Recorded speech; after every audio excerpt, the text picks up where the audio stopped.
So my name's Marriott. I'm 34 years old. So I grew up in a small village on the outskirts of Bury St Edmunds in Suffolk, so deep in rural Suffolk.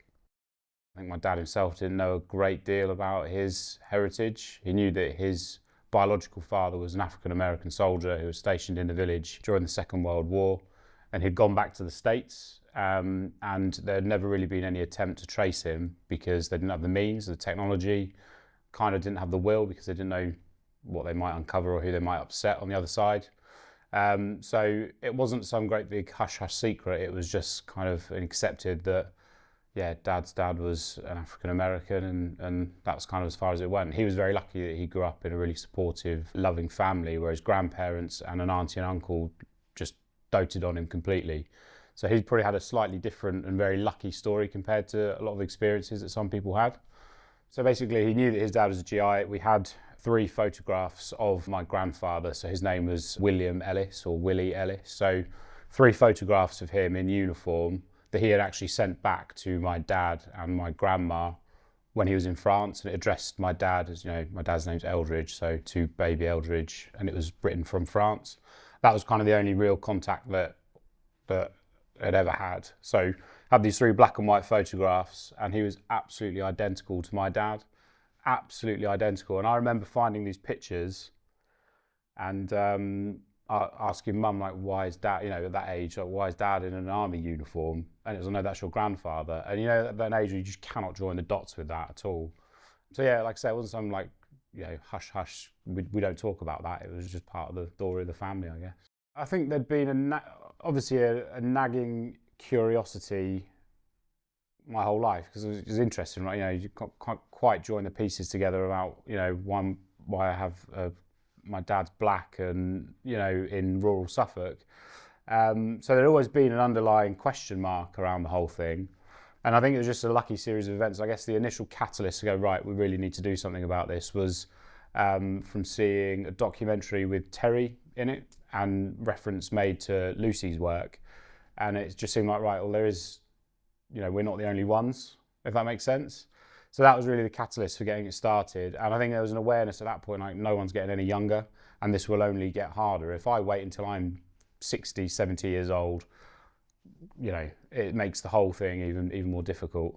So yeah, we looked into it very briefly, and then through Lucy's work, made contact with GI Trace, and their first suggestion was do a DNA test. So we did that in 2021 from Ancestry.com, and Dad did the same. I mean, obviously I didn't need to do it to find out who our family was. I just wanted to, just, you know, interest. We were just so lucky that we got the results back in, you know, 6-7 weeks, and there was a really close confirmed match, which turned out to be my dad's sister in the States. Same age as my dad, you know, she's in her early 80s, but she's completely like tech savvy and computer literate and stuff. So we were really, really lucky. There wasn't some great big torturous search following all these tenuous links. It just sort of landed in our laps, really, which, you know, I'm glad about. We went over to California to meet all the for our honeymoon, belated honeymoon, because COVID got in the way. So we went over and did our honeymoon in California.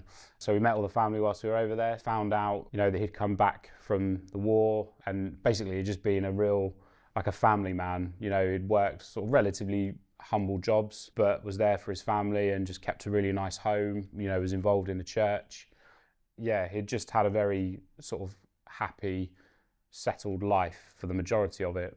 One thing that I did find out though is that that my auntie told me, so his daughter, she's like, on reflection, I can remember there were periods where actually looking back on it, he may have been struggling with some things. And she, you know, she says, I do think that's because he was holding on to this secret that he had a son in the UK, and he, knowing his character, he would have been desperate to have been able to make contact with him, but there just wasn't the means to do it. And obviously the fact that he already had a family. So I think there you know, it's not all been, I guess, thinking on it on their side, not all rosy. I'm sure it must have been really hard for him as well, because, say, he left a son behind and couldn't share that with anyone. But I think on the whole, you know, he'd had a very good life and very family-orientated life, which is good. My auntie also had a sister. So yeah, there was the 2 of them, and then my dad.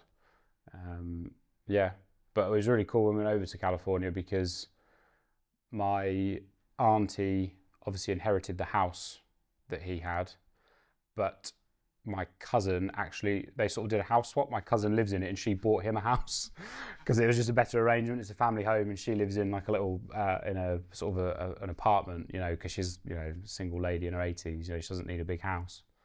So that was amazing because we'd never had any physical connection at all to them. So then we spent the evening in his house and my cousin actually dug out a VHS tape and like a video player and plugged it into the telly, and it was a video from his second birthday, and it obviously all we've ever had is these 3 black and white pictures of my granddad in a military uniform, and it was a real shame that we didn't actually hear him speak in the video, but because they're just filming the kids, you know, it's whenever it would have been like the late 80s, early 90s, kids just running around in the garden, you know, playing in paddling pools, all that sort of stuff. But you can see my granddad in the video, just, you know, how like all the old men kind of huddled together, and so that was, you know, that was kind of a shame we never actually heard his voice, but that was awesome to see that. It was really, really good. It's been a really positive thing. I think for my dad, as much as he never went searching for it, I think that the fact that he was able to conclusively know what happened to his biological father has been a really positive thing. And I think for me, it's going to be great to fill in all those blanks for my son. He's a year old now, but as he grows up, it will, you know, you can pass all this information on to him, and yeah, I think it just leaves a sort of bit more of a long-term, his legacy. That sounds a bit dramatic, a bit grandiose, doesn't it? But I guess it's like future generations and him understanding what it means, I guess. Definitely start with a DNA test. I think that was definitely the turning point. Just, you know, just go and do it because you'll always find something interesting. So I'd definitely say do a DNA test. Probably go in with low expectations, because I do think, from having spoken to, you know, other people in the group, ours was just a very, very lucky anomaly in that they were happy to connect with us, and it was all very easy. And don't be concerned about discussing it with other people, and because I think, you know, people are always going to be interested in hearing your story. Because what I've found, and it might be because we've had like a happy ending, I suppose, people have been absolutely amazed, because it is that whole story of, you know, this kind of estranged family, and the fact that we've got like a conclusive ending. I think people naturally like endings, but I'd say even without that, you know, people are always going to be interested in hearing your story. So don't be afraid to talk about it, because it only raises the profile of this really unique piece of history, I guess. Yeah, it's been brilliant. Everyone's stories, they all have parallels and they cross over, but they're also individual and unique. But I think the kind of lived experience of everyone, in terms of like they felt isolated, or, you know, that's been the same across the board. So to then connect with this group who have all got this shared story, again, from this really unique piece of history that no one else knows about, and then to finally kind of have this little network, this community of people, it's been, yeah, really, really powerful at times. And just feel very lucky, because my dad could never have imagined this, you know. So yeah, it's been a great experience. Especially like this, you know, this morning going to the cemetery, is, you know, lots of that is very moving, and people have been so at ease with each other straight away. I mean, I didn't go to the first session in London, but straight away it's been, everyone's just so at ease and comfortable in each other's company and stuff. So yeah, really good.